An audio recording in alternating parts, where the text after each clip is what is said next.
안녕하십니까. 금요일 아침 여수 MBC 뉴스투데이입니다.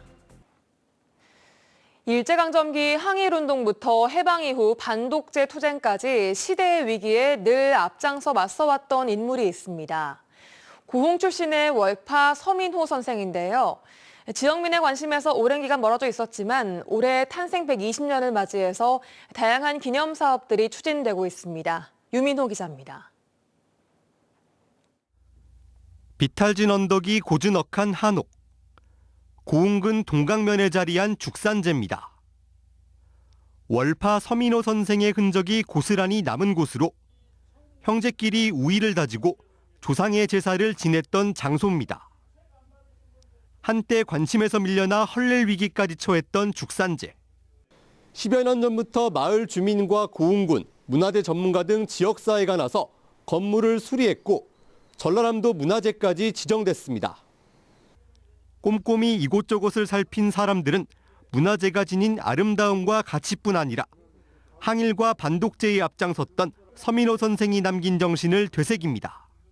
또는 역사, 문화재 이런 부분들이 더 복원돼서 많은 사람들이 여기에 새로운 어떤 감각을 느껴서 또 미래의 좋은 일로 이렇게 이어지지 않을까 이렇게 생각합니다. 서민호 선생은 지난 1903년 고흥에서 태어났습니다. 일본과 미국을 오가며 독립운동을 했고 조선어학회 사건으로 투옥돼 모진 고문을 견뎠습니다. 해방 이후 전남지사, 사선 국회의원을 지냈으며 거창 양민학살 사건을 폭로하는 등 군사정권에 맞섰습니다. 올해는 탄생 120년, 내년은 서거 50주년을 맞는 만큼 기념사업도 활발하게 이뤄지고 있습니다. 이분은 족적이 있는데도 불구하고 야당만 하고 탄압받다 보니까 후세들이 없어서 그간 기념사업이 없었습니다. 그러다가 2010년도에 동강에 우리 고향에 뜻 있는 분들하고 뜻을 모아서 전라남도도 내년도 예산을 편성해 서민호 선생의 발자취를 정리하고 잊혀가던 문화재와 자료를 정비할 계획입니다. 일단 학술대와 그다음에 용역 그리고 다큐멘터리 제작이 체계적으로 이루어져서 월파 서민호 선생님의 여러 가지 업적들을 널리 알릴 수 있는 우리 역사의 위기마다 피하지 않고 온몸으로 저항한 월파 서민호 선생. 시대의 어른을 기억하고 정신을 이어받겠다는 이들이 늘고 있습니다. MBC 뉴스 유민호입니다. 여수시가 2025년 출범을 목표로 문화예술재단 설립을 추진합니다. 여수시는 다음 달 문화예술재단 설립 용역 최종 보고회를 연 뒤 내년 하당성 검토 용역과 조례를 제정하는 등의 절차를 거쳐 오는 2025년 3월 재단을 설립할 예정이라고 밝혔습니다.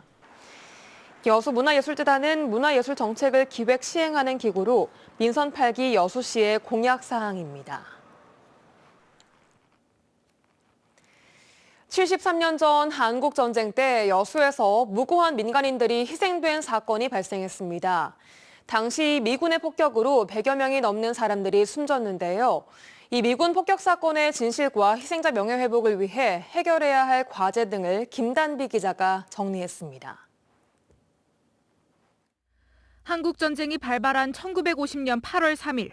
여수 이하포 앞바다에서 미군 전투기가 피난선을 공격해 민간인들이 숨진 이하포 사건. 이로부터 엿새 뒤 두르겨 바다에서는 조기잡이 어선이 폭격을 당했습니다. 73년이 흐른 지금 두 사건의 유일한 생존자가 된 이춘혁 씨. 16살 어린 나이에 부모님과 동생들을 여의었습니다. 날아가길 주고 한 대가 이 빙이 돌더라고 이렇게 돌더니 이 두 번째 비행기 때 그때부터 사격이 시작했습니다. 사격하는 바람에 그 아우성이죠. 배 밑에 있는 사람은 그냥 죽고. 2010년 진실화해를 위한 과거사 정리위원회는 이하포 두르겨 사건으로 160여 명이 숨진 사실을 인정했지만 직접적인 문서 부족으로 가해 주체를 특정하지 못했습니다. 그렇게 13년이 흘렀고 올해 두 사건의 진실을 밝힐 단초가 미국에서 최초로 발견됐습니다. MBC 취재진이 지난 여름 미국 국립문서보관청에서 입수한 1950년 8월 3일 최종 임무보고서. 이하포 사건 당일 미 5공군 항공기 12대가 여수 항구와 철도를 폭격했다는 내용이 나와 있습니다. 두르겨 사건 당일에는 미군 항공기가 돌산과 금오도 사이 해역에서 250척의 낚싯배를 목격했다는 기록이 미 5공군 무전 문서에 남아 있습니다. 폭격 전 미공군 전술 정찰 비행대대가 금오도 일대를 타깃으로 정찰한 비행 기록도 확인됐습니다. 미션을 받고 갔는데 그 위치가 아닌 다른 위치에서 선박을 갖다 확인하고 나서 폭격했을 가능성이 있는데 73년간 찾지 못했던 폭격의 증거가 발견된 건 최초. 이제는 유해 발굴과 특별법 제정 등 희생자 명예 회복이 앞으로 풀어야 할 과제입니다.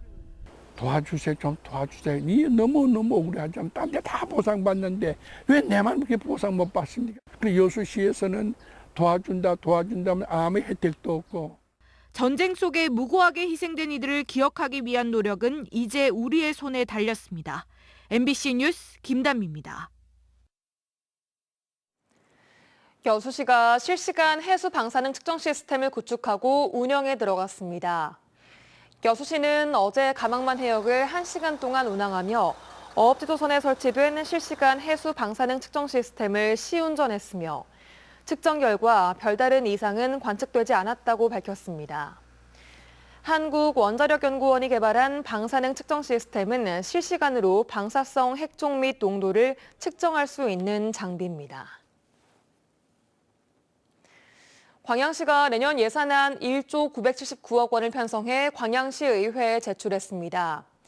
이번 예산안은 올해 본 예산보다 954억 원 8% 감소한 규모로 세외 수입과 보조금은 늘었지만 지방세와 지방교부세 등이 감소했습니다. 기타 특별회계에서는 발전소 주변 지역 지원 사업과 명당 3지구 산업단지 조성 사업이 증가한 반면 와우지구 도시개발 사업과 광양항 동측 배후단지 개발 사업은 감소했습니다. 국토 최선한단에 위치한 신안군 가거도에서 열대성 지으류가 최초로 발견됐습니다. 기후변화에 따른 열대성 미생물의 북상 가능성을 시사하고 있어 비상한 관심을 모으고 있습니다. 김윤 기자입니다.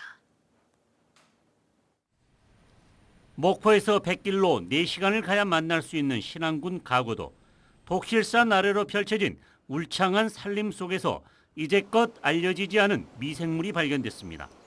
겉모습은 마치 곰팡이처럼 보이지만 균류와 함께 공생하는 복합 유기체인 지이류입니다. 가거도에서 발견된 지이류는 모두 2종으로 지난 2018년 제주도에서 최초 발견된 것과 동일한 지이류입니다. 이번에 발견된 지이류는 나뭇잎에 착생해 살아가는 독특한 생태를 띠고 있으며 열대지역 상록 한렵수에서 발견되고 있습니다. 이 같은 사실은 국립호남권 생물자원관이 순천대 허재선 교수팀과 국내 섬 지역에 분포하는 미생물 다양성 연구를 통해 확인했습니다.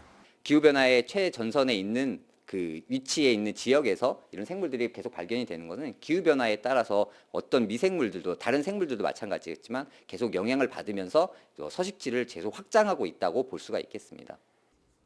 열대성 지이류가 제주도에 이어 가거도에서 발견되면서 섬 지역은 다시 한번 한반도 기후변화 연구의 전초 기지로서 중요성이 부각되고 있습니다. MBC 뉴스 김윤입니다. 나주에 있는 한 농촌 마을이 재생에너지 체험마을로 재탄생했습니다. 학생들에겐 에너지 학습 공간이 되고 기업들에겐 기술을 선보일 수 있는 기회의 장이 된 건데요. 특히 마을 주민들은 이를 통해 지속적인 수익을 만들어낼 것으로 기대하고 있습니다. 김초롱 기자의 보도입니다. 한 학생이 자전거에 앉아 페달을 힘껏 돌립니다. 그러자 기계가 작동해 솜사탕을 만들어냅니다. 이게 어떻게 가능한 일인지 설명이 이어집니다. 여기는 자전거를 이용해서 전기를 만들어 보는 건데요. 이쪽에 보시면은 아래쪽이 이제 발전기 역할을 하는 거고요. 책상에서 벗어나 새로운 방식으로 에너지를 배우는 겁니다. 저 직접적으로 만든다는 게 굉장히 신기합니다. 확실히 실감 나네요. 네, 바로 앞에서 움직이니까. 앞으로 이 프로그램은 마을 주민들이 직접 운영하게 됩니다.